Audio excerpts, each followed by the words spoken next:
अस्सलाम वालेकुम स्टूडेंट, आप देख रहे हैं मेरे यूट्यूब चैनल तालीम और तरबियत की दुनिया। मैं हूं मोहम्मद यासिर इकबाल। स्टूडेंट, हमारे पास जो क्वेश्चन नंबर इस एक्सरसाइज का क्वेश्चन नंबर जो है 6 है। इसके बाकी जो शुरू के क्वेश्चन है वो अपलोड हुए हैं, उनमें कोई मसला तो आप देख सकते हैं। अब क्वेश्चन नंबर अगर हम 6 की बात करें तो कह रहे हैं Michael lent Farhan $4800 for 7 months. At the end of this period, Farhan had to pay Michael an interest of 119. What was the simple interest rate per annum? अब वो कह रहा है कि एक बंदा है जिसका नाम माइकल है, वो अपने किसी दोस्त को या किसी बंदे को जिसका नाम फरहान है उसको कुछ अमाउंट जो है वो उधार देता है या उसको किसी मकसद के लिए देता है। दैट इज़ मतलब उधार दी। टोटल जो उसने पैसे दिए वो क्या है, हमारा प्रिंसिपल होगा। दैट इज़ द अमाउंट, या आप लिख सकते हैं अमाउंट लेंट बाय फरहान, यानी फरहान ने जो उधार लिया या अमाउंट जो उसने ली, दैट इज़ 4800। यानी उससे उसने जो पैसे लिए फरहान ने वो 4800 लिए। कितने टाइम के लिए? 7 मंथ के लिए दिए। तो 7 डिवाइड बाई 12 ताकि उसे ईयर में किए, क्योंकि लास्ट में वो कह रहे हैं कि जो रेट फाइंड करो वो पर एनम यानी कि सालाना, पर ईयर के हिसाब से के हमने हिसाब से फाइंड करें, इसलिए हमने उसको ईयर में चेंज कर दिया मंथ को। अमाउंट ऑफ इंटरेस्ट उसने बता दिया कि वो उसे साल के आखिर में उसे कितने देने पड़ेंगे, यानी 7 मंथ के बाद उसे कितने देने पड़ेंगे, $119 जो है वो उसने कहा है कि भाई मुझे आपने इंटरेस्ट देना पड़ेगा। तो बताएं कि इंटरेस्ट रेट क्या होगा। सिंपल सा क्वेश्चन ये है कि $4800 उसने दिए और उसने कितने मंथ के लिए? 7 मंथ के लिए दिए, और कहा है कि 7 महीने बाद आपने मुझे जो इंटरेस्ट देना है वो 119 इसमें ऐड करके देना है। ठीक है, तो वो पूछ रहा है कि बताएं कि जो उसने 7 मंथ के लिए 4800 अमाउंट दी और उस पर 119 इंटरेस्ट लिया, तो उसमें रेट क्या लगाया, यानी वो परसेंटेज क्या थी उसके इंटरेस्ट की। तो इसके लिए हमारे पास फार्मूला, जैसे कि मैंने शुरू के क्वेश्चन में 7 फार्मूले सारे लिखे थे, अगर नहीं लेक्चर देखा तो वो देख लें, उसमें आपका बहुत बेसिक कंसेप्ट क्लियर होगा। तो हमारे पास जो है ये फार्मूला होता है, जो rate is equal to I, that is amount of interest 100 principal, that is the amount और अ प्रिंसिपल, एंड टाइम जो कि ये हमारे पास है। तो सिंपल हमने क्या करना है, आर इज इक्वल टू आई। आई की वैल्यू हमारे पास क्या है जी, $119 है। 100 एज इट इज़ लिख दें। नीचे हमारे पास कितना है जी, 4800 है। 4800 मल्टीप्लाई बाय टी हमारे पास कितना है, 7/12 है। ठीक है जी। अब क्या हुआ, ये वाले 2 जीरो इन 2 जीरो से कैंसिल हो गए। 12 4 ज़र ये आ गया, तो हमारे पास क्या हो गया, अच्छा इसके साथ परसेंटेज के साथ 119 और नीचे हमारे पास 4 इंटू क्या बचा, 7। तो आई थिंक 7 का टेबल इस पर जाता है, यस।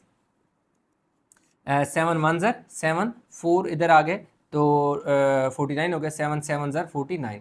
तो यूँ हमारे पास ये क्या आ गया जी, आर इज इक्वल टू 17/4%। तो 17 को डिवाइड कर लो 4 से, 4 4 ज़र 16 हो गया, 4 4 ज़र 16 हो गया, 1 बच गया। तो आर इज इक्वल टू 4/1/4%। तो जो उसने पूछा था कि रेट ऑफ इंटरेस्ट, वो हम निकाल चुके हैं 4/1/4%। तो ये हमारे पास क्या था, रिक्वायर्ड था, जबकि जो बाकी चीज़ें गिवन थी। तो यूँ क्वेश्चन नंबर 6 जो है वो कंप्लीट हो गया। वीडियो को पास करके उतार लें ताकि हम नेक्स्ट क्वेश्चन की तरफ मूव करें। स्टूडेंट, क्वेश्चन नंबर 7, अगर क्वेश्चन नंबर 7 की बात करें तो वो कह रहे हैं Rufing borrows 48,000 from a bank at charge that charge simple interest at a rate of 6% per annum. Find the total amount of money he has to pay the bank at the end of 2 years. अब मैं कह रहा है कि भाई एक बंदा है जिसका नाम रोइफिंग है, वो 48,000 2 साल के लिए लेता है, यानी 48,000 उसकी जो प्रिंसिपल है या बेसिक जो अमाउंट है दैट इज 48,000 जो उसने बैंक से लिया। बैंक ने उसको जो चार्ज किया, जो इंटरेस्ट रेट है, बैंक ने कहा कि हम आपसे सालाना 6% आपसे इस पे सूद लेंगे, इंटरेस्ट लेंगे। किस अमाउंट पे? इस पे। और कितने टाइम के लिए वो ले रहा है? 2 साल के लिए वो ले रहा है 6%। तो अमाउंट ऑफ इंटरेस्ट कि भाई अगर वो 48,000 ले रहा है, 2 साल के लिए ले रहा है, और बैंक उसको 1 साल के हिसाब से पर ईयर 6% इस अमाउंट पर इंटरेस्ट लेगा। तो बताएं कि साल के आखिर में, 2 साल के आखिर में इनफैक्ट, क्योंकि टाइम 2 ईयर्स है, तो 2 साल के आखिर में उसे कितने अमाउंट बैंक को वापस करनी पड़ेगी। एक तो बेसिक अमाउंट है, ये तो उसने देनी ही देनी है, लेकिन इसके ऊपर ये जो 6% उसको इंटरेस्ट लगेगा वो भी इसने बैंक को वापस करनी है। तो इसलिए हमें अमाउंट ऑफ इंटरेस्ट इसमें फाइंड करनी है। तो ये फार्मूला लग गया, I is equal to P R T divide by 100। P से आपके पास प्रिंसिपल होता है, अमाउंट होती है, दैट इज आर आपके पास इंटरेस्ट रेट होता है, time, and then 100। I for that is the simple interest. I is equal to P. P की वैल्यू हमारे पास कितनी है, that is 48,000 dollar multiply by R हमारे पास 6% है। देन टी हमारे पास क्या है जी टाइम है, दैट इज़ 2, और नीचे हमारे पास क्या आ जाएगा जी 100। आप सिंपल ये वाले 2 ज़ीरो इन 2 ज़ीरो से हमारे पास क्या हो जाएंगे, कैंसिल हो जाएंगे। तो आई इज़ इक्वल टू हमारे पास क्या आ जाएगा जी 480 मल्टीप्लाई बाय 6 2 ज़र 12। तो अब हम सिंपल इनको मल्टीप्लाई कर लेते हैं। 480 मल्टीप्लाई बाय 6 2 ज़र 12 हो गया, तो 12 5760, ठीक है जी। I is equal to 5760, that is the amount of interest Rufing has to pay including the basic amount. तो अब नाम उसने क्या कहा, रूफिंग ने कितना पे करना है, ठीक है जी। लास्ट में आप लिख दोगे रूफिंग हैज़ टू पे। अब देखें उसने क्या करना है, हैज़ टू पे का मतलब ये हुआ कि P प्लस आई, मतलब ये हुआ कि प्रिंसिपल अमाउंट तो उसने देनी ही देनी है, वो तो बैंक ने दिया था, बैंक ने अपना पैसा भी वापस लेना है, वो तो 48,000 उसने ले लिया। उसके साथ उसने जो 6% इंटरेस्ट लगाया था उसकी अमाउंट बनी 5,760। 5,760 उसे बैंक को एज अ इंटरेस्ट के तौर पे देना है। तो ये टोटल हम इनको ऐड कर लेते हैं, 6 हो जाएगा, 7 प्लस 0 7 हो जाएगा, 5 और इधर देखो जी 5 हो जाएगा, 1 2 3 1 2 3 नहीं 13 हो जाएगा, और 5 ये हमारे पास कितना आ जाएगा, उससे 53,760 जो डॉलर हैं उसको आफ्टर 2 ईयर्स बैंक को रिटर्न करने हैं। एक तो बैंक की अपनी अमाउंट है, दैट इज़ $48,000, और 5,760 जो है बैंक ने जो उससे इंटरेस्ट लिया 6% के हिसाब से। तो ये दोनों अमाउंट मिला के टोटल 53,760 उसने बैंक को वापस करनी आफ्टर 2 ईयर्स। क्वेश्चन नंबर 8 में कह रहा है, a man invest $16,800 in a saving plan that pays simple interest at a rate of 5% per annum. Find the time taken for his investment to grow to $18,900. अब वो कह रहा है कि एक बंदा है जो क्या करता है, कह रहा है कि जी $16,800 जो है ना वो क्या करता है, इन्वेस्ट करता है, यानी कि उसकी एक इन्वेस्टमेंट है, और वो चाहता है कि ये जो मेरी इन्वेस्टमेंट है, अगर मुझे उसे रेट जो दिया जा रहा है इन्वेस्टमेंट का के ऊपर जो इंटरेस्ट रेट दिया जा रहा है कि भाई 5% के हिसाब से सालाना आपको इंटरेस्ट दिया जाएगा, यानी 5% जो पर एनम का मतलब है कि पर ईयर आपको जो आपकी अमाउंट है उस पर 5% आपको इंटरेस्ट रेट दिया जाएगा। अब वो कह रहा है कि अगर वो बंदा क्या करता है कि 18,900 अमाउंट जो है वो बनाना चाहता है, मतलब इस 16,800 को वो चाहता है कि मैं तब अपने पैसे बैंक से रिसीव करूं या कहीं भी जिस जगह पे या जिस ऑर्गेनाइजेशन में वो इन्वेस्ट कर रहा है कि मैं तब लूं जब ये अमाउंट चेंज हो जाए 18,900 डॉलर में चेंज हो जाए। ये बात है, यस $18,900 में ये अमाउंट चेंज हो जाए तो तब जाकर मैं क्या करूं, ये पैसे रिसीव करूं उस ऑर्गेनाइजेशन से, बैंक से। तो आई होप के समझ चीज़ आ गई होगी। कह रहे हैं कि अच्छा एक चीज़ कि भाई कितना टाइम लगेगा उसे $16,800 को $18,900 में चेंज करने के लिए। ये है सारा कुछ क्वेश्चन, ठीक होगी।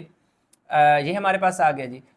उसके साथ पहले तो हम ये करते हैं कि अमाउंट ऑफ जो इंटरेस्ट निकलेगा ना एक साल में कितना बनता है वो चेक करते हैं। Amount of interest in 1 year, कि एक साल में देखते हैं कितना पैसा उसे 1 ईयर बनता है। तो 5% of the principal that is $16,800।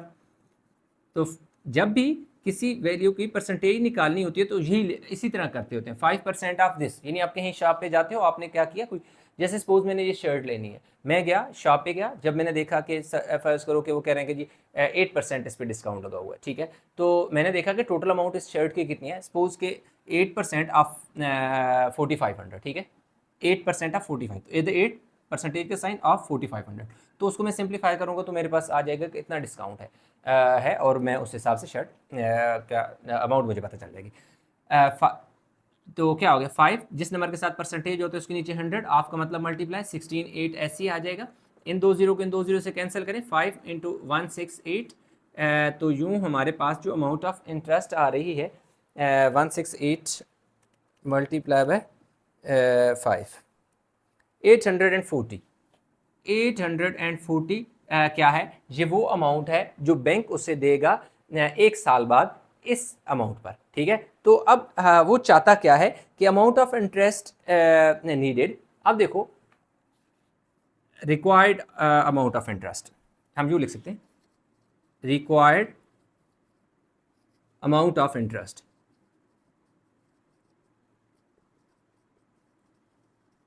Required amount of interest का ये मतलब है कि देखो कितनी अमाउंट इंटरेस्ट की उससे रिक्वायर्ड है। अब वो ये है कि वो चाहता है कि मेरे जो पेमेंट है वो $18,900 बन जाए। $18,900 वो बनाना चाहता है, जबकि उसके पास अभी जो मौजूद हैं वो उसने दिए कितने हैं, $16,800 जो है उसने क्या किए हैं, बैंक को दे दिए, ठीक है जी। 18,900 माइनस 16,800, तो $2,100 तो उसको रिक्वायर्ड है। $2,100 उसको डॉलर उसको टोटल रिक्वायर्ड है इंटरेस्ट। ये इतना इंटरेस्ट वो बनाना चाहता है, इस पैसे पे वो इतने पैसे उस ऑर्गेनाइजेशन या बैंक से रिसीव करना चाहता है। तो लाजमी बात है बैंक ऐसा तो नहीं करेगा ना कि 1 साल में या 2 साल में, कोई सर्टन एक टाइम होगा जिस पर उसके ये वाले पैसे 5% के हिसाब से $2,100 में चेंज हो जाएंगे कि मतलब उसका जो इंटरेस्ट की अमाउंट है वो 2,100 पर चली जाएगी। तो हम वो जो एक टाइम पीरियड है जिसमें इस अमाउंट पर 5% के हिसाब से $2,100 इंटरेस्ट बनेगा, वो हमने निकालनी है। तो अब हम निकालेंगे है टाइम रिक्वायर्ड, इधर लिख लेते हैं, देखें जी, टाइम रिक्वायर्ड। टाइम रिक्वायर्ड देखें उसके पास टोटल कितने हैं, 2,100 वो लेना चाह रहा है, 2,100 वो क्या करना चाह रहा है, रिसीव करना चाह रहा है, जबकि उसके पास एक साल में कितने उसको रिसीव हो रहे हैं, $840 उसको रिसीव हो रहे हैं। ये वाला ज़ीरो ज़ीरो से कैंसिल हो गया, डॉलर का साइन तो कैंसिल मारो ना, क्योंकि टाइम हमने निकालना है तो ईयर के हिसाब से निकलेगा। 210 डिवाइड बाय 84 है, तो 2 10 ज़र 20 और 2 5 ज़र 2 4 ज़र और 2 2 ज़र, देन अगेन 105 और 42 आ गया, फिर 5 के टेबल से यानी 3 के टेबल से, 3 3 ज़र 9, 3 5 ज़र 15 एंड देन 3 1 ज़र 3, 3 4 ज़र 12, 35 और 14, फिर डिवाइड 7 के टेबल से कटिंग होगी, 7 5 ज़र 35, 7 2 ज़र 14, 5 bye 2 years.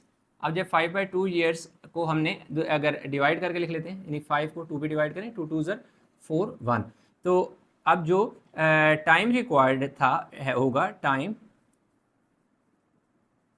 Required that is 1/2 years, ठीक है। 1/2 ईयर्स जो है उसको टाइम रिक्वायर्ड होगा टू मेक $16,800 टू $18,900।